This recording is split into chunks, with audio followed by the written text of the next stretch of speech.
Elias and Jonah Mercer, twin brothers, both 16, both spoiled beyond belief. Their parents were rich, their attitudes worse. Everyone called them the Mercer Devils. They were nightmares in sneakers. They stole packages from porches just for fun. They let their dogs chase delivery drivers. Once, they even put their pet snake inside old Mrs. Larkin's house. The woman almost fainted. Another time, they broke into a neighbor's home, used their pool, and threw a party while the family was on vacation. But that wasn't all. These two little tyrants kept leveling up like villains in a video game.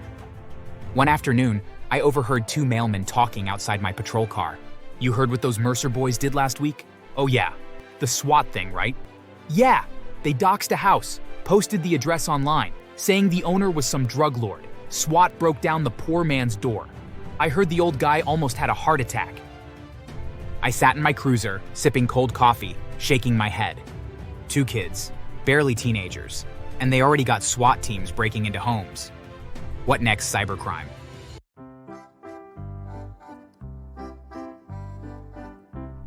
My name is Marcus Hale, and I'm a police officer. I'm also the only black man living in a fancy, mostly white neighborhood called Wexler Heights. It's the kind of place where people wave with tight smiles, lawns are trimmed like military haircuts, and gossip moves faster than the mail truck. At first, I loved it.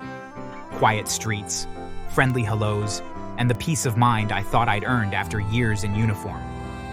But peace didn't last. Because in this perfect neighborhood lived two boys who thought they were kings. Elias and Jonah Mercer, twin brothers, both 16, both spoiled beyond belief. Their parents were rich, their attitudes worse. Everyone called them the Mercer Devils. They were nightmares in sneakers. They stole packages from porches just for fun. They let their dogs chase delivery drivers. Once, they even put their pet snake inside old Mrs. Larkin's house. The woman almost fainted. Another time, they broke into a neighbor's home, used their pool, and threw a party while the family was on vacation. But that wasn't all. These two little tyrants kept leveling up like villains in a video game.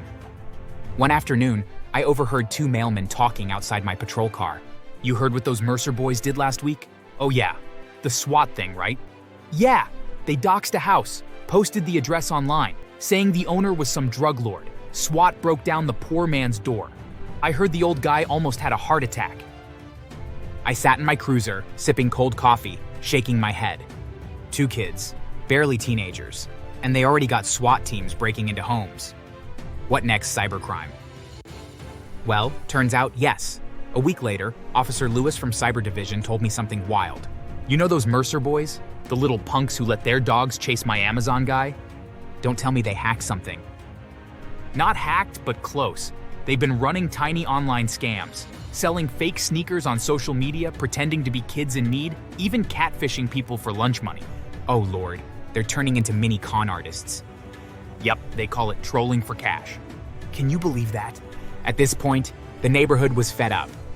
Old Mrs. Larkin started keeping her windows shut tight.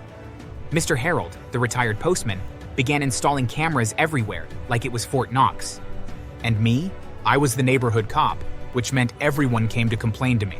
"Officer, those boys are monsters. I saw one of them spray paint a smiley face on my mailbox and write sup under it after the snake thing." "I'll handle it, Mrs. Larkin." You said that last week." And the worst part? Their parents didn't care. Boys will be boys. It's just mischief. "Sir, they released a snake into your neighbor's home and nearly caused a medical emergency. Better than them being glued to screens all day, right?" Right. Until they end up in handcuffs. Oh, and speaking of screens, the boys filmed everything. Every prank, every chase, every scream from terrified neighbors. It was all recorded for their little YouTube channel, Mercer Mayhem. They had subscribers cheering them on. One video showed them putting fake poop in a mailbox, and another of them pretending to be cops arresting a delivery man. That was when I realized something. These two didn't just want fun. They wanted fame. They wanted to be feared and adored. The kings of chaos. I'd warned them before. I'd even arrested them once for trespassing. But their dad, Mr. Mercer, had money and lawyers. They got off easy, every time. I watched them laugh in my face once and say, Come on, Officer Hale. Don't you have real criminals to catch? Yeah, stop bothering kids for having fun. That night, I went home angry. I looked out the window and saw them speeding down the street, music blasting, lights flashing. They had no fear, no respect, and something inside me snapped. That night, I sat in my kitchen with my badge on the table. I didn't want to arrest them again. I wanted them to learn, to feel fear for once, to understand how it feels when someone bigger, stronger, and smarter plays with your peace. I decided to teach them a lesson, not with violence, but with fear. If they loved pranks, they were about to meet someone who could prank harder. 2 days later, I started small. I left a note in their mailbox. It said, "We are watching you." No name, no threat, just those 4 words. The next morning, I saw Jonah reading it from my window. "Bro, look at this. Someone's trying to scare us. Probably that delivery guy we pranked. Idiot."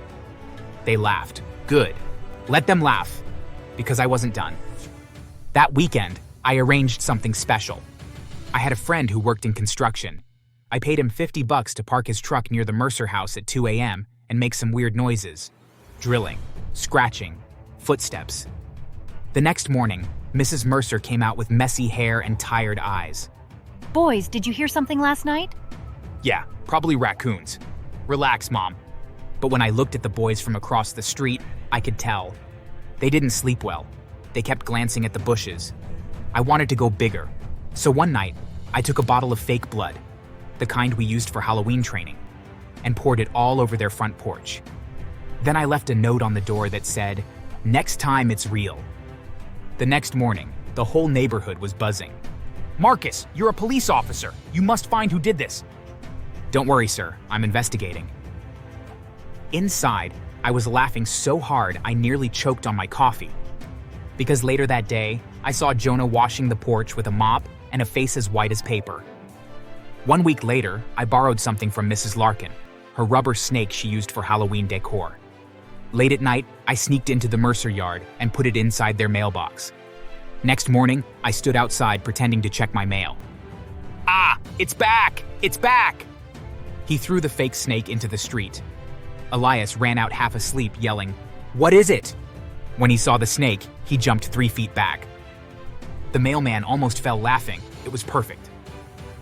One evening, when the Mercers were out, I used my old lock-picking kit, a skill from my detective days, and entered their house. No stealing, no harm, just one thing.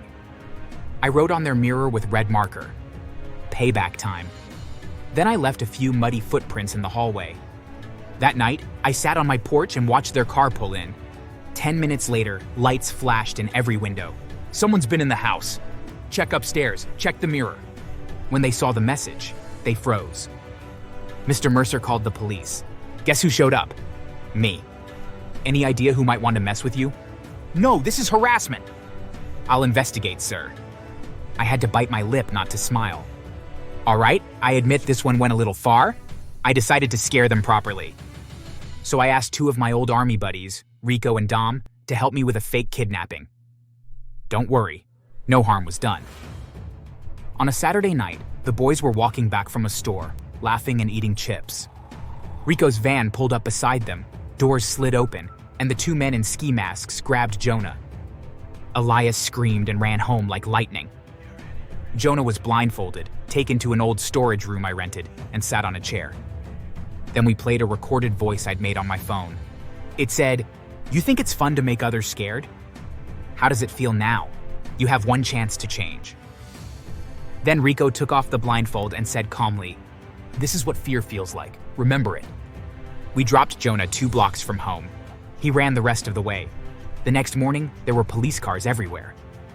"My son was kidnapped. Where were you, Marcus?" "Sir, we'll investigate all leads." Jonah was pale. He barely spoke. For the first time, I saw fear in his eyes. And guilt. The boys stopped their nonsense for a while. No more stealing packages. No dogs chasing people. They walked quietly to school. But Elias, the older twin, still had that arrogant smirk.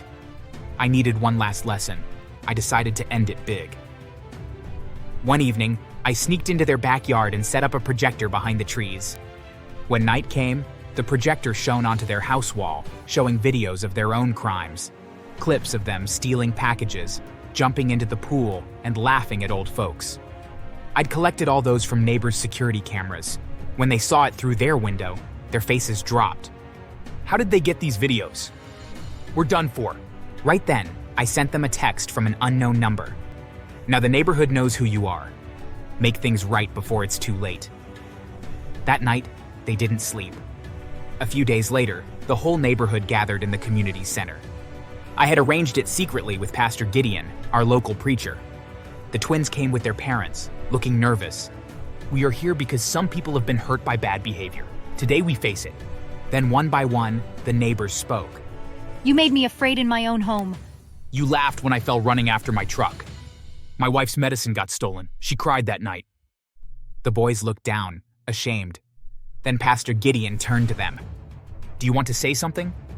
For a moment, silence. Then Jonah whispered, We're sorry. We thought it was funny. We didn't mean to hurt anyone. Elias followed. We'll fix what we broke. We'll help around the neighborhood, we promise. The crowd clapped softly. I didn't expect that. Real tears shone in Jonah's eyes, and for the first time, I believed them. Weeks passed. The twins started helping people. They delivered groceries for old neighbors. They painted Mrs. Larkin's fence. They even helped the mailman carry packages. One day, I saw Jonah walking a dog, the same dog they used to set loose. He waved at me shyly. Morning, Officer Hale. Morning, kid. Stay out of trouble. Trying to, sir. That felt good. Months later, Elias knocked on my door. He was holding a small box. Officer Hale, I wanted to say thanks. For what? For making us see how bad we were. My mom said someone scared us to teach us a lesson. Was that you? Now, why would a police officer do such a thing? He laughed nervously. Then he handed me the box.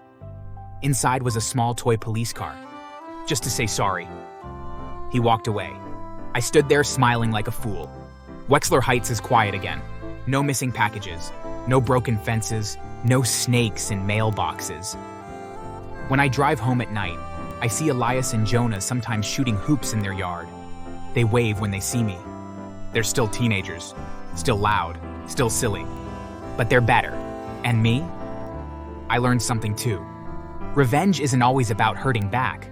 Sometimes it's about scaring people straight, making them face themselves, and maybe, just maybe, saving them from becoming worse. So that's the story of how I scared two neighborhood devils straight. They changed, and I got my peace back. Now do me a favor, hit that like button, subscribe, and maybe don't prank your local police officer. You might end up starring in the sequel.